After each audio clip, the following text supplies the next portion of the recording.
पश्चिम बंगाल में सर देखने लायक तस्वीर है। TMC 92, BJP 150। हालांकि जब शुरुआत हुई थी तो कहीं ना कहीं टीएमसी आगे चल रही थी, फिर टाई अप हुआ, फिर डिफरेंस आया 20 सीटों का। लेकिन अब डिफरेंस बहुत बड़ा हो गया है। मुझे लगता नहीं है कि शायद इस डिफरेंस को टीएमसी कवर कर पाएगी, लेकिन अभी 10 ही बजे हैं, शायद ये कहना जल्दी हो जाएगा।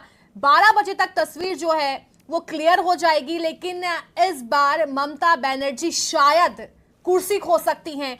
इस समय आंकड़ों से यही अंदाजा लगाया जा सकता है। लेकिन सबसे जरूरी बात यह है, जहां पीएम मोदी ने झालमुरी खाई थी, उन 4 सीटों पर बीजेपी लगातार आगे चल रही है। वो 4 सीटें झाड़ग्राम है, बिनपुर है, गोपी बल्लभपुर है और नया ग्राम है। इस झालमुरी को लेकर काफी सियासत जो है पश्चिम बंगाल में देखी गई थी।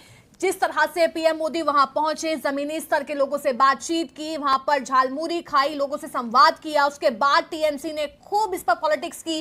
टीएमसी की ओर से कहा गया, खुद पिक्चरें जारी की गई कि अपना एसपीजी बिठाकर वो झालमुरी खा रहे हैं, जनता पर भरोसा नहीं है। तो उसी झालमुरी वाली दुकान की जगह से, आसपास की जगह से बीजेपी 4 सीटों पर लगातार बढ़त बनाए हुए है। तो इसे कहते हैं किस तरह से प्रभाव जो है झालमुरी खाने का पीएम मोदी का जनता के सर चढ़ गया।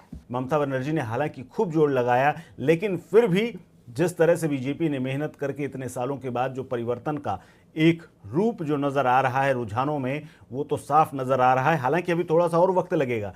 परिणाम जब धीरे धीरे सीटों का आने लगेगा, करीब 12 बजे के आसपास जब प्रत्याशी जीतने लगेंगे, तो क्लियर हो जाएगा कि किसकी तरफ मामला जा रहा है। हालांकि जो रुझान हैं वो अब स्पष्ट ये दिखा रहे हैं कि बीजेपी की लगातार बड़ी मेहनत और तमाम कामों को इस बार जनता ने ये कह करके स्वीकार कर लिया है कि ठीक है, एक मौका हम आपको देते हैं, पश्चिम बंगाल में आइए और काम करिए और काम करके दिखाइए। हालांकि जो झालमुरी की आपने बात की, झालमुरी ने बिल्कुल काम किया। वो वीडियो और वो जो तस्वीरें, जिस तरह से सियासत ने झालमुरी पर आकर के पूरा फोकस कर दिया था, उसके बाद ये लग रहा था कि इस बार कुछ ना कुछ परिवर्तन है। हमारे जो ग्राउंड से जो रिपोर्टर्स गए थे, उन्होंने जाकर के वहाँ पर भापा था, जनता का मन जाना था, गली गली और सड़कों में घूम करके ये पता किया था कि आखिर इस बार कौन आ रहा है। तो पश्चिम बंगाल में धीरे धीरे अब टीएमसी सत्ता से, उसके हाथ से एक रेत की तरह फिसलती हुई नजर आ रही है और बीजेपी 150 के आसपास पहुंच रही है।